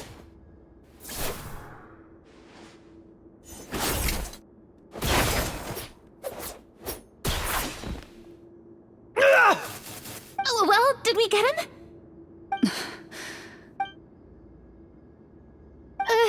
Clorinde? Warm fire flickers across the walls once more. Your vision is now clear. In an impressive display of courage, the 4 of you successfully defeat the uninvited guest. That look in his eyes. It's like he became an entirely different person as soon as I defeated him. Huh? Mr. Florian? Oh, wait. We're supposed to be role-playing. I should stay in character. Speak your name, guard. Why did you lead us here just to betray us? Is this treasure really more important to you than bringing peace to the kingdom? What kingdom? What peace? Those were nothing but lies! I, Florian, am a true Marashose hunter, descended from hunters of ages past. So he's also using his real name. Or, wait, was that the name of his character from the very beginning? Then I'm even more confused. If you truly are a Marashose hunter, shouldn't you want to help us just like you said before? Shouldn't we fight together for the sake of the people? What do you know? In this day and age, there's no glory to be had as a Marashose hunter. What's that supposed to mean? My skills were passed down to me by my father, We lived a life of obscurity in the remote wilderness. Still, he devoted everything he had to being a Marashose hunter. And what did he get in return? A life of poverty and pain. In a world that forgot all about him. When he died, not a single person came to mourn his passing. The Marashose hunters were the ones who saved this city. We're heroes! We deserved more recognition and respect than this! Is he talking about how no one in the capital seems to remember the hunters and their legacy? I didn't expect the script to contain this level of social criticism. So that's why you want to take the treasure for yourself? You feel like you're owed fame and wealth? If you already knew where the treasure was located, why didn't you just come down here and take it? Because I still needed the final key. Only a true Marashose hunter is capable of passing through this final door. As someone who sought to hurt others for his own gain, Florian lost that right long ago. Okay, but what is this treasure anyway? We've got all the keys, right? So can we just go in and take a look? You're sure you want to go in? We've been talking about it for so long, of course we want to see what's inside! And we've already defeated Florian, right? So he won't try to take it from us anymore. Pesky brats. Watch yourself. Then let's open the door together. All right. Your choice of action is confirmed.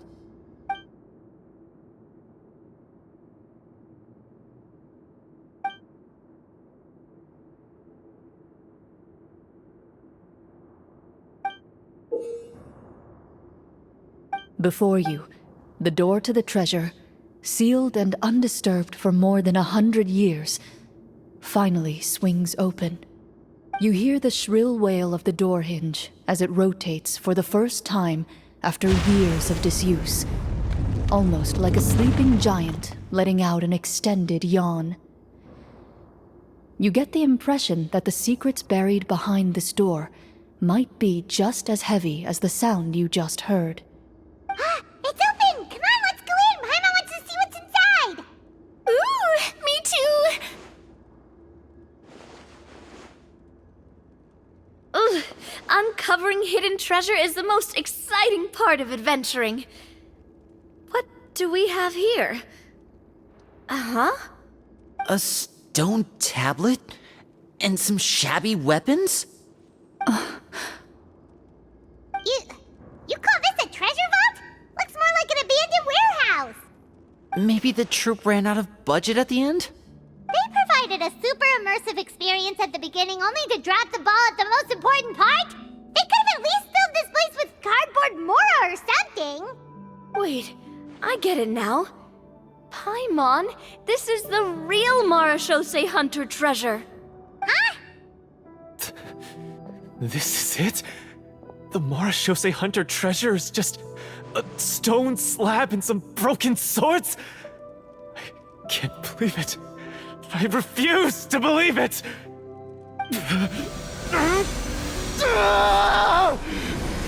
Whoa, are you okay?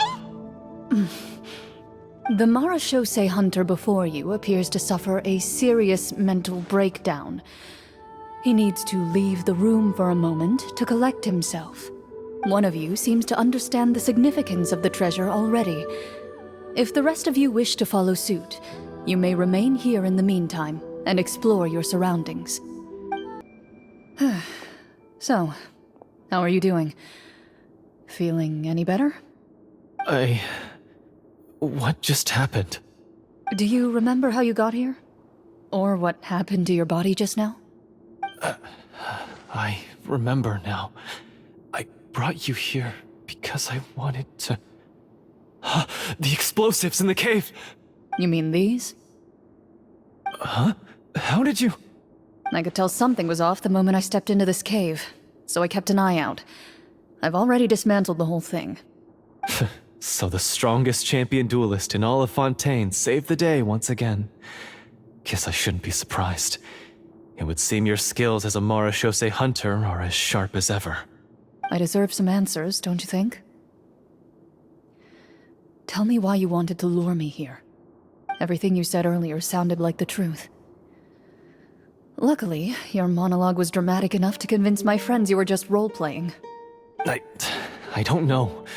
I just always felt like there was something in my heart that didn't belong to me. Something agitated and angry. Who knows? Maybe it was my own anger all along.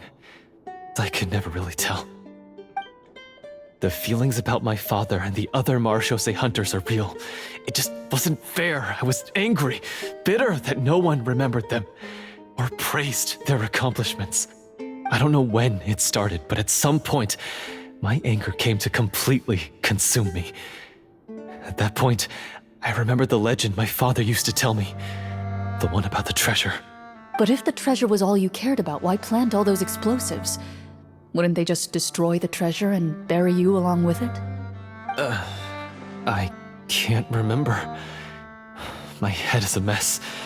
It felt like there was this voice telling me to eliminate the hunters, but now it's gone. From your description, I suspect you were dealing with a Devorator. Devorator? Oh, your master, your father, I mean, never talked about it? It was a kind of monster that was active several centuries ago. No, I've heard of it. I'm just not sure why you suddenly... Wait, it can't be. The seal! The seal? My family has served as Marechaussee hunters for many generations. But the title and swordsmanship weren't the only things passed down over our line. There was a seal as well. My father instructed me to always watch over that seal and maintain it regularly. He said it had been passed down over a truly ancient age, and protecting it was our clan's most important duty. But I neglected that duty after he died. I finally decided to come down and check on it one day, and that's where my memories become fuzzy. The Devorator would be a formidable adversary for any mortal being, even ones as capable as the Hunters. If you lacked the power to completely destroy it, you could easily fall prey to its influence and corruption.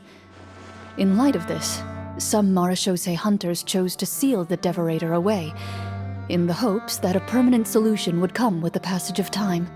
I heard it has the power to amplify the obsessions and desires in people's hearts, to the point where they overtake you entirely.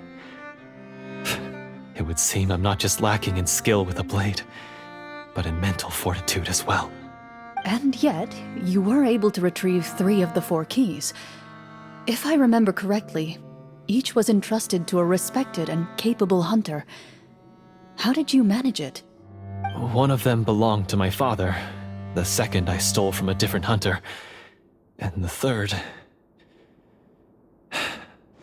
was one that I snatched while the person was on the way home from the tavern. I nearly died in that alley. I know just how strong you are. It's as clear as day to everyone in Fontaine. I observed you from dusk to dawn, but could never find any opportunity to sneak up on you. I never even saw you drink a single glass of liquor. The only way I could think to obtain that last key was to lure you here using your hobby, and then... Oh, I get it now. That monster, it wanted to bury you here alongside the treasure. I won't comment on anything else, but the script was good. Well, I did pour my heart and soul into it.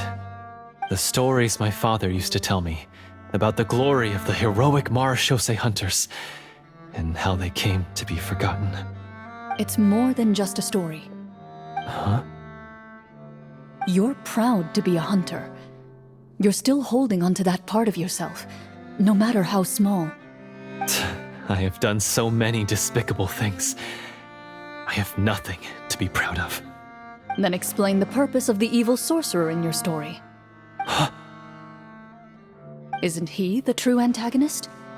The one who sought nothing but his own gain, and used the people as pawns to attain it? In your heart of hearts, he was the one you truly wanted to defeat. But I've already tainted my sword. I no longer have any right to... Wake up, Florian. Remember how you introduced yourself earlier. Do you really think the hunters acted out of a desire for honor and glory? Or to be loved and acknowledged by the people? What did your father teach you about our order? You do not wield your sword for yourself, but to protect those you serve. There's nothing special about a blade. It's the intentions of the wielder that matter above all else. Do you still not understand? Even after seeing the treasure for yourself? The contents of that room, they represent the true legacy the hunters left behind. You're right.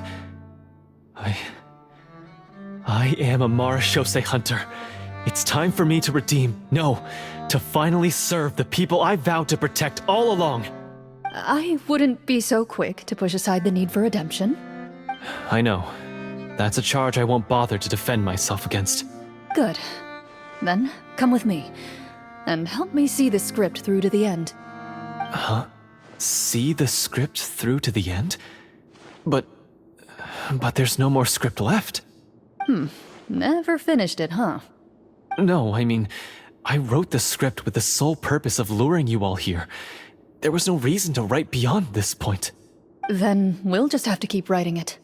The evil sorcerer still needs to be defeated. You mean the Devorator? Are you saying I have to make up the rest of the script as we go along? Is that really so hard? You've already written most of it. Surely you can write an ending where the hunters win and justice prevails. I'll be there to help you too. You aren't afraid your party will fall into danger? I know what my friends are capable of, and they're all quite skilled. Besides, I need their help. Then, are you going to tell them the truth about all this? I don't intend to spoil the fun. Sometimes, protecting dreams and fantasies is more important than exposing the truth. Don't you think?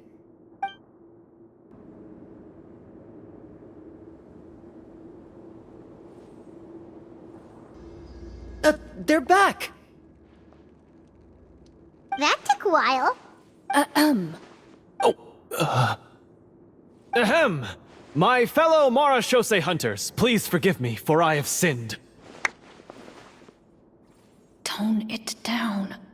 Sorry. After crossing swords with you and witnessing your courage in battle, I've rediscovered my true self and regained my pride as a Marashose hunter. Oh, do I smell a redemption arc? I confess, I was brainwashed by the evil sorcerer. He asked me to lure you here so he could bury you in this cave. That little... Wait, you're saying all of that wasn't you, but the evil sorcerer? That's right.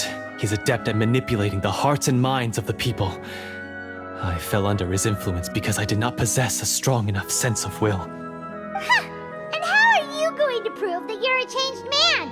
We're not going to fall for the same trap twice. To be perfectly honest, I only came to my senses after seeing the treasure. It reminded me of my father's past teachings. The treasure was actually... The names of all the Marashose hunters from ages past and their weapons? Wait, you already know? Of course. Don't underestimate a veteran role-player's exploration skills. Oh, wait, I mean Marashose hunter Navia's exploration skills. We just finished reading through the content of the stone tablet. That tablet recorded the lives of some fascinating people. For example, this Marashose hunter called Est. She inherited the responsibilities of the Golden Hunter and passed judgment on many people. But in private, she had a very easygoing personality. Her favorite pastime was singing and dancing with her friends, and she was said to have a beautiful voice. So, she was just like you. Oh, you really think so? Well, when you put it that way, I suppose I also have a few things in common with this Walter. Working as an executioner, he supposedly used a countless number of tricks to confound his enemies in battle. Oh, if only I could have seen the feats of magic he pulled off back then. Their lives were all so exciting. You could write so many cool books about their accomplishments. How could they have all been forgotten? Because they chose to be. To hunt monsters that only appear in the shadows, you must also operate in the dark. To be a Marashose hunter is to willingly give up on wealth and fame. Then this stone tablet must have been left behind by their companions. That's right. Few Marechaussee hunters ever revealed their identity to the public. They always protected the city from the shadows. The only time they spoke of their accomplishments would be at night, when they gathered with their fellow hunters in front of the bonfire to share stories of the monsters slain by their hand. So, this tablet was created not so that the hunters would be remembered by the people, but so that they would be remembered by each other. No wonder this place was so well hidden. You regard the stone tablet in solemn silence. The names of your comrades etched onto its surface serve as a reminder that you are never truly alone. The tablet proves that, although a hunter walks a shrouded path, it is not a solitary one. There will always be those who walk beside you, a fact that remains as true today as in ages long past. Their legacies shall continue to be passed down from generation to generation, as everlasting as the stone onto which their names are carved. Father, you once told me that I should seek out the treasure if I ever became lost. So this is what you wanted me to find.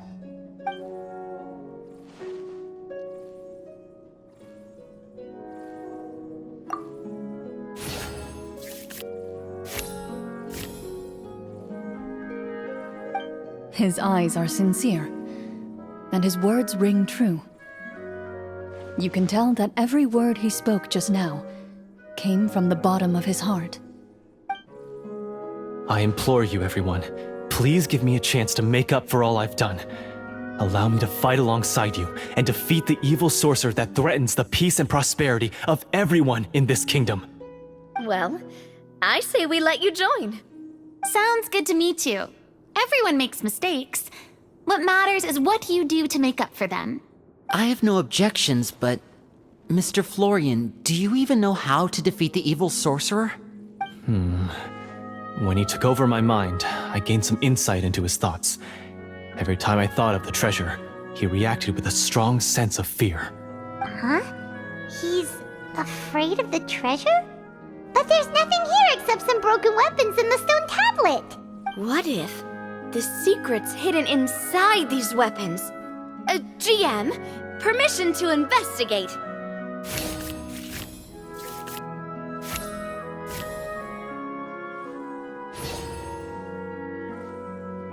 At first glance, the weapons appear absolutely ordinary.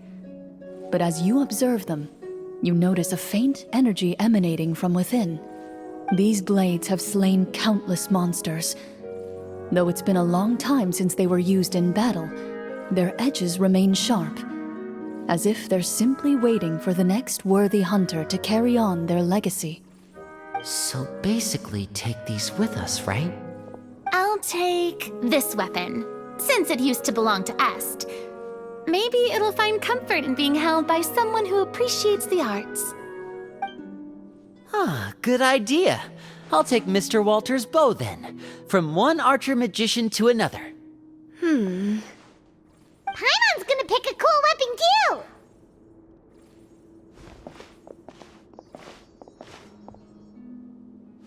As you grip your weapons, you can almost feel the will of past hunters coursing through your being. It's a feeling of courage, determination, a silent vow passed down from generation to generation that says, eradicate the monsters, no matter the cost.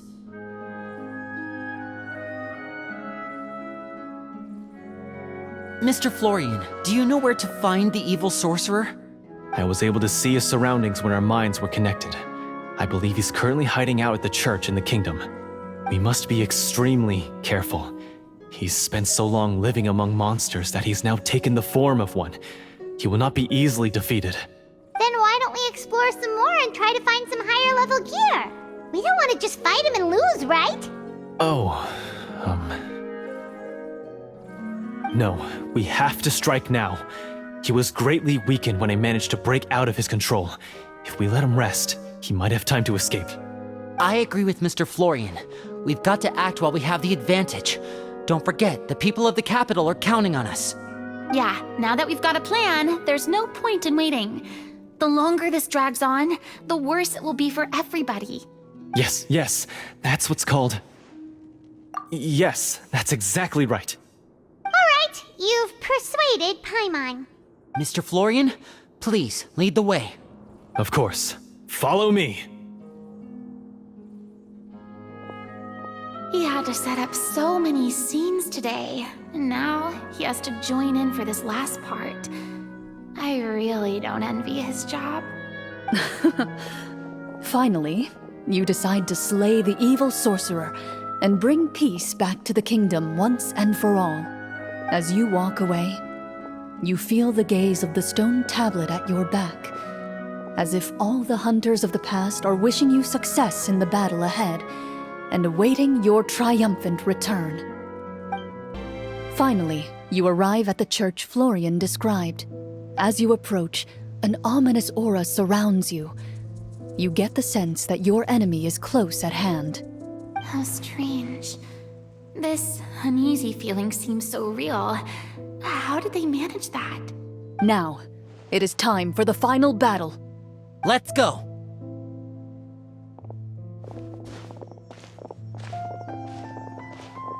Florian, wait. What's wrong? I think you should wait outside. You've already been corrupted by the Devorator once. It could easily re-enter your mind and take control of your body. I don't think it's a good idea for you to be this close. If it corrupts you again, it's possible you might take on a new form entirely. That's exactly why I have to go. Why I should be at the very front. You mean... Yes. I intend to lure it into my body. That's too risky. If things get out of hand, I might have to kill you. Do you understand how dangerous this is? I understand, but if I do this, you'll have a clear and visible target. The Devorator will have a hard time passing up a chance to enter a body it knows how to control. You won't have to worry about any of your friends being taken over. You're not like me, Miss Clorinde. You're a just and powerful Marechaussee hunter. The monster broke free due to my error. It's only right that I shoulder the responsibility for its destruction. This is... something that I have to do. Consider it a duel to restore my honor. My only request is that you give it your all. I understand. Then, as a champion duelist, I hereby accept your request for a duel, and extend to you my most sincere regards. Thank you. The battle is now upon us. Let the Devorator once again tremble under the blade of the Marechaussee hunters.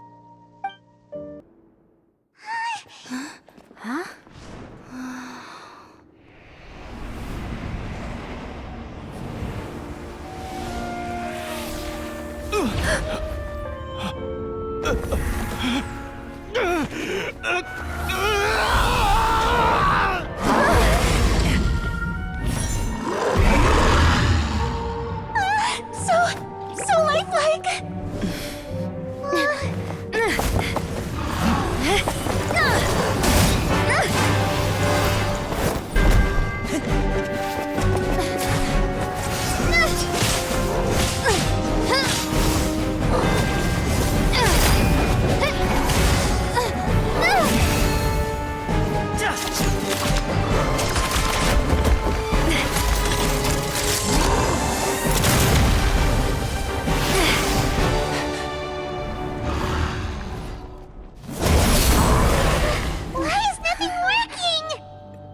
This foe is not invincible.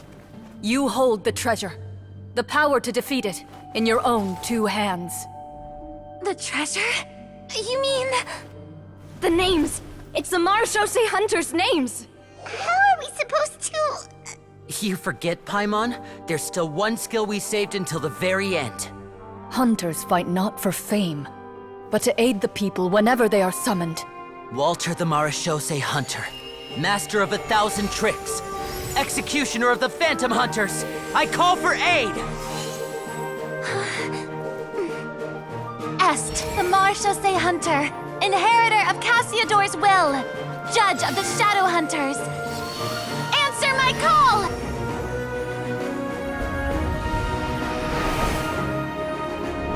Petronia, protector of justice and order, the hunter I respect the most. Thank you for saving my friend, the best one I'll ever know. Please, lend us your strength!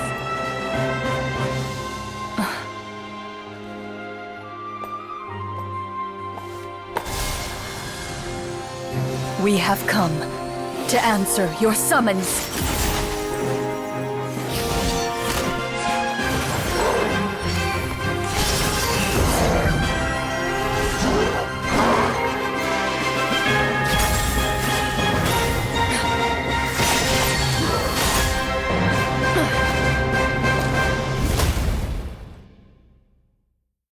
And so, the monsters were eradicated, and the sorcerer was defeated. Peace soon returned to the capital. Those in the court, manipulated by the sorcerer, also recognized the errors of their ways. Some remembered the names of the heroes who saved their kingdom, but others simply continued their lives none the wiser. Such is the story of the Marechaussee Hunters. They pursue the phantoms in the darkness and exterminate all who pose a threat. They will always protect the city and those within it, even should all memory of their accomplishments be forgotten by the very people they serve. I am assuming we've finally reached the end of the script. Yes, you've reached one of the better endings. It's a pretty solid story overall. I thought it was just an ordinary adventure at first, but the further we got into it, the more impressed I became with the production and the plot. That final battle especially. All the effects were super realistic. Oh, right. Yeah, totally. That's a really good point. I never expected the weapons we picked up from that vault would have that kind of effect. Yeah, mine nearly scared the daylights out of me when it started glowing. I took a good look at it after we got out, but I don't think it ever lit up again. Oh, we should probably give these props back, right? I'll just leave mine here. Did you have a good time? Of course. Let me know if another script like this comes around. Sure, no problem. Then I'll head back for now. I think I need some time to fully digest everything that just happened. Once Mr. Florian is awake, please pass on my regards to him. He must be extremely exhausted to have passed out cold like that. You're right. He's had a lot to deal with. Well, see you all some other time. Toodaloo!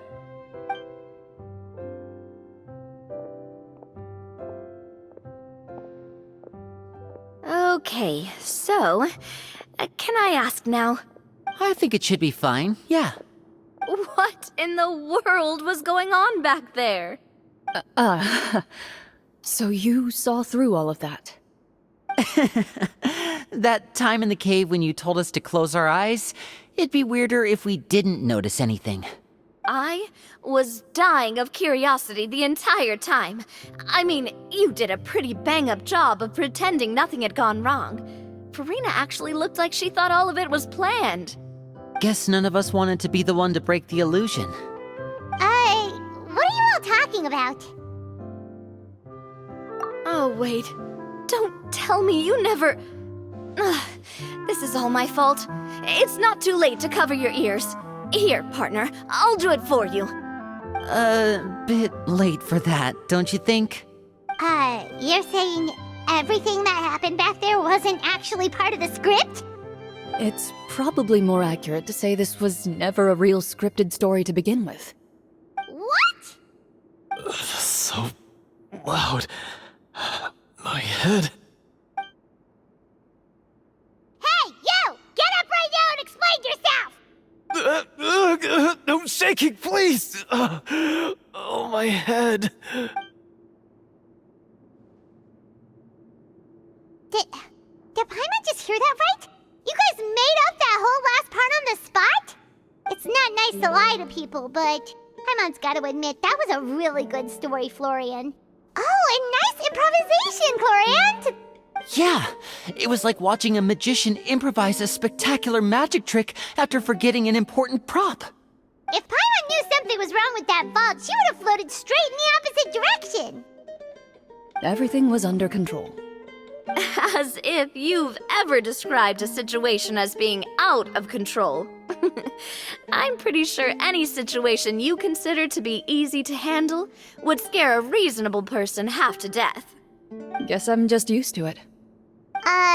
You must run into a lot of unexpected situations then. That explains why you're so good at coming up with things on the spot. As for you, Florian, I know there's no excuse for what I did. I'll turn myself into the guards at once, confess my crimes, and accept any punishment that comes my way. I would say you've already suffered more than enough. What? You may have been blinded by fame and fortune in the beginning, but your actions during the final battle had proven you to be a true Marechaussee hunter. You'll be far more used to the city above ground than below. Your job as a hunter is more important. But... Of course, you'll still need to take the keys and pay a personal visit to the 2 hunters you wronged. Prepare to accept any terms they give you as well. Yes, of course. As far as I'm concerned, though, your showing in the duel was enough to prove your honor. Then I'll do exactly as you said. I'll go return those 2 keys right now. Thank you so much, everyone. I'll do my best to prove myself worthy of the second chance you've given me. I swear this on my name and honor as a Marechaussee hunter. Until we meet again, everyone.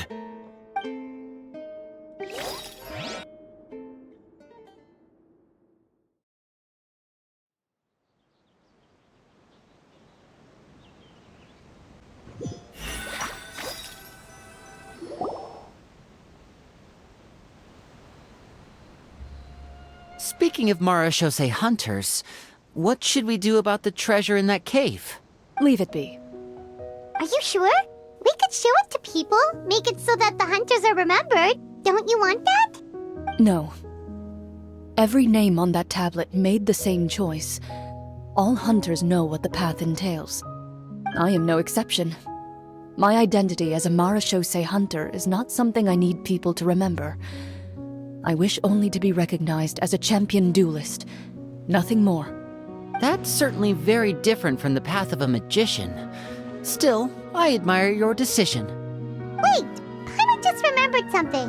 If there were no special effects involved, why did our weapons begin to glow during the battle?